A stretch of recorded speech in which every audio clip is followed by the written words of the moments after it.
Today we're talking about combining Titan's Bane and Executioner. This has led to a lot of confusion in the past few days because the general rule of thumb was always don't combine the two due to the interaction between them, yet in the SPL we saw a lot of both items together. In this video we're gonna try and figure out why this is done and if it makes sense for you as well. First of all, let us look at the item values. Executioner has 25% attack speed. We're gonna ignore that a little bit in the further equation because it doesn't really matter for us. It has 36% protection reduction and has 30 power for a price tag of 2,250 gold. Titan's Bane comes in at almost the same price, 2,300 gold. It also has 30 power, it has no attack speed attached to it, and it has 33% penetration. The third item we're going to take into this equation, just so we have something to compare it with, is Brawler Speed Stick, which has 15 flat penetration, 40 power, and a price tag of 2,200 gold. The reason we're having Brawler Speed Stick is because we need another penetration item that we can compare Titan's Bane to here, and the closest one is Brawler Speed Stick. Any other item is more focused around attack speed or anything like that. Brawler Speed Stick also has that 15 flat pen, which is the highest value you can get in regards to flat penetration. There is a higher value for protection reduction, which would be Void Shield, but for physical flat pen, 15 is currently the max. And Brawler Speed Stick, with being around the same price, kinda would be considered being bought in the same place as Titan's Bane either way. Now, what is the interaction between Executioner and Titan's Bane that makes it unfavorable or considered unfavorable to buy both? If you have Executioner, it will apply protection reduction. Protection reduction gets applied before percentage penetration, both values that are percentage or flat. So as such, if somebody were to have 100 protection, the protection after the 36% protection reduction would be 64.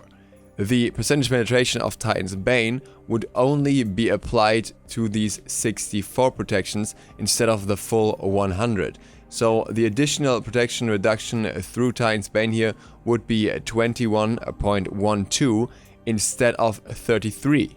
So as long as you have Executioner, Titan's Bane loses roughly a third of its potential, a third of its efficiency, or more precisely 36%.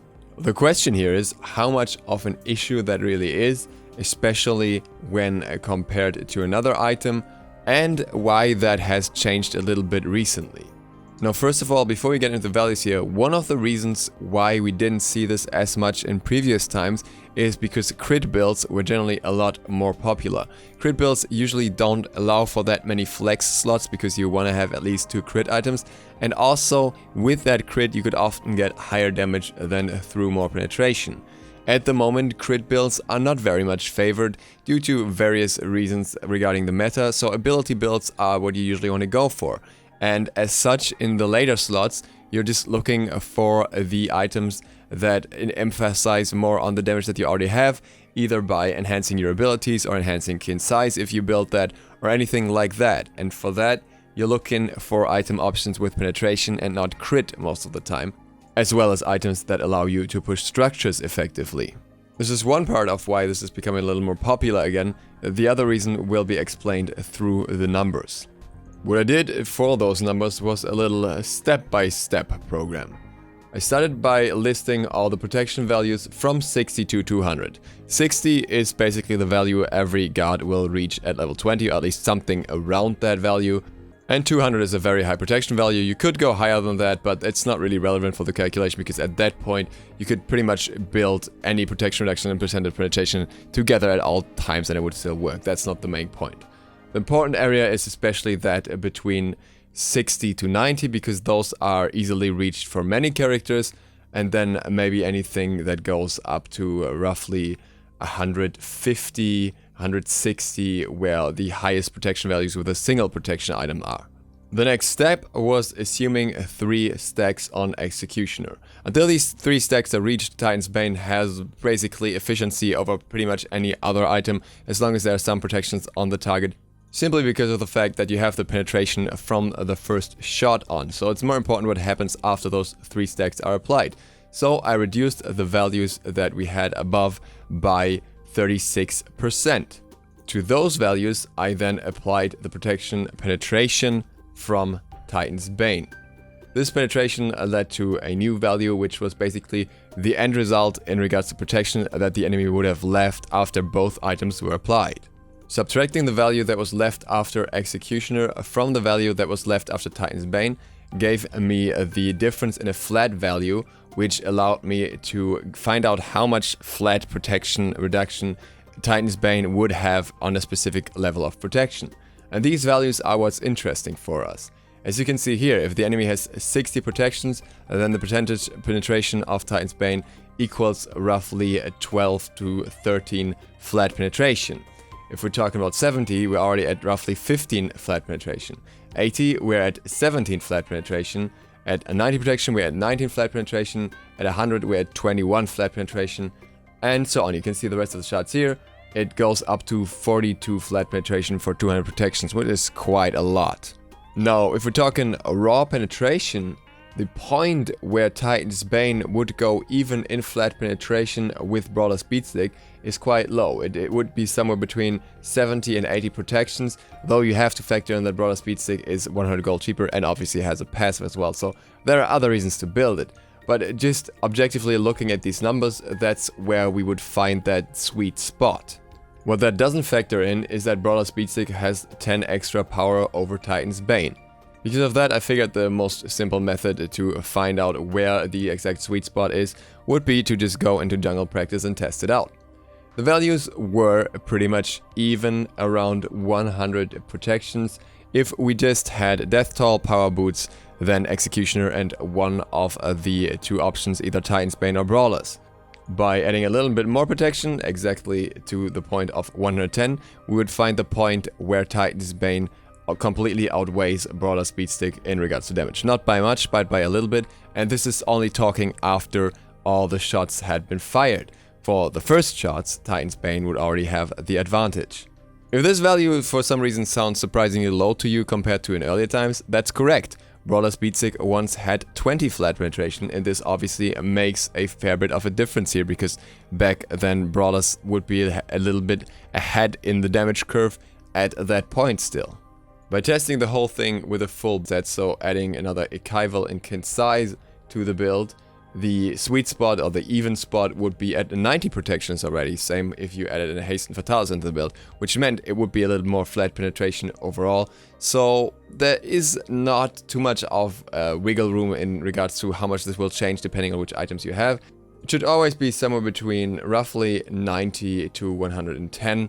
Though even at 80 protections, the damage difference is almost non-existent. And once again, it's always important to note that the first shot usually hit harder with Titan's Bane. And this is important because in many scenarios, you will not hit that many shots. Often enough, you will use abilities before you hit 3 shots with Executioner. You will not hit any more than 3 times because they're already about to die or they get away afterwards or anything like that. In all those scenarios, the damage from Titan's Bane will be very, very relevant. Obviously, Execution still at the advantage of attack speed and is nice for your allies, and that's nothing that should be ignored. But just saying that Titan's Bane is not necessarily bad if, for example, the enemy only has 70 protections, because while you don't get as much extra damage on the later shots, on the earlier shots, it's still alright. Obviously, what has to be said here is that this damage was purely basic attacks. With abilities, it works a little differently, because some abilities work better with more power because they have higher scalings, whereas others work a little bit better with penetration, so there is some wiggle room there once again, but in the end, you know where the value will roughly lie. Now, the point is that these values aren't nearly as much as I originally thought they would be. I thought it would be around 2 protection items where this combo becomes effective, but it's much, much lower than that.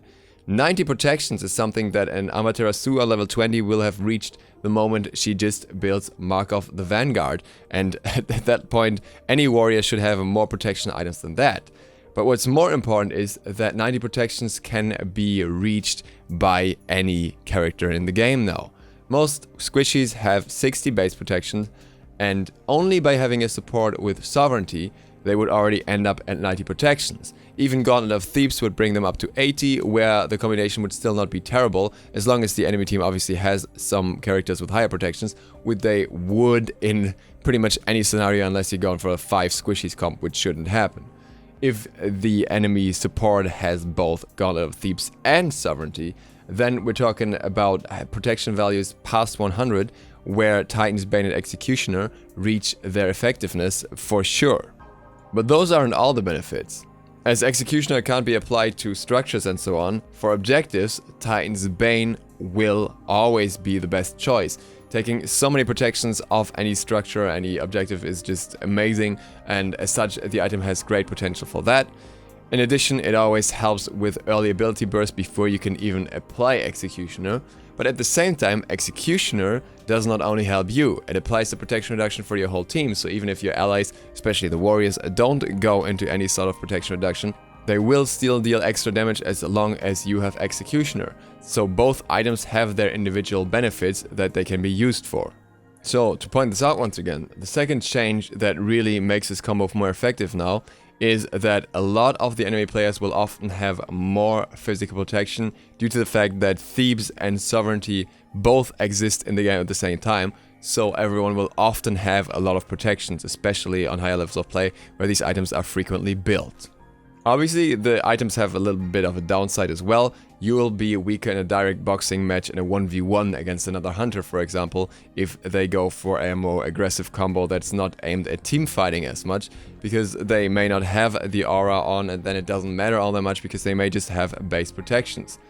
Then again, this combo is nothing you should get early on into the game. You should start with one of the pen items like mid-game and then build the other one late-game anyways, when the enemies are level 20 and have the protections, and most of the fights are team fights. Obviously, you lose some of the extra benefits of items like Brawler's Beatstick, so that's something worth keeping in mind as well. But for most hunters, that's not too much of an issue because it's usually more built by assassins anyways.